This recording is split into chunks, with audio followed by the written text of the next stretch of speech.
Hey everybody, it's Walter here with Coastal Caterers. In this video, I'm going to show you how you can tell if your pan is hot enough for blackening, for cooking in the blackening style, whether you're cooking and blackening shrimp or fish or chicken. I'm going to show you how you can tell if your pan is hot and ready to go.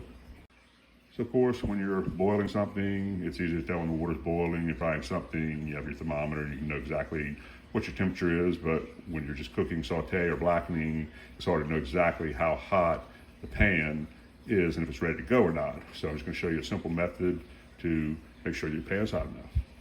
So remember that you want to keep your pan nice and dry when you're blackening, and you want it to be really hot. So I'm going to go ahead and turn the burner on and go ahead and start getting my pan hot. I'm going to go ahead and put it on a setting of about 7 here for about 2 minutes, and then we'll check it and see if it's hot enough to start cooking.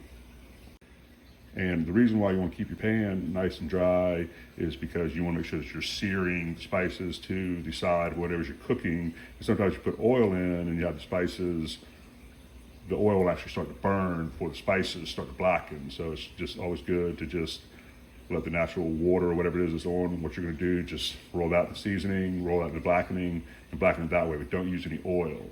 So now, feels like the pan's getting there, and let's go ahead and test it out and see if it's ready. Just take a little water in your hand, drop it in the pan, and see how it's dancing around. It's not evaporating, it's dancing. That's how you know that your pan is hot enough, when the water and the beads just start dancing around in your pan. So that was about 1.5 minutes that the pan was heating up. I hope this tip on how to tell if your pan is hot enough for blackening helps you out. Once again, this is Walter with Coastal Caterers. Thank you for watching. Please remember to subscribe or give this video a like. We'd appreciate that. And as always, have a great day. Thank you.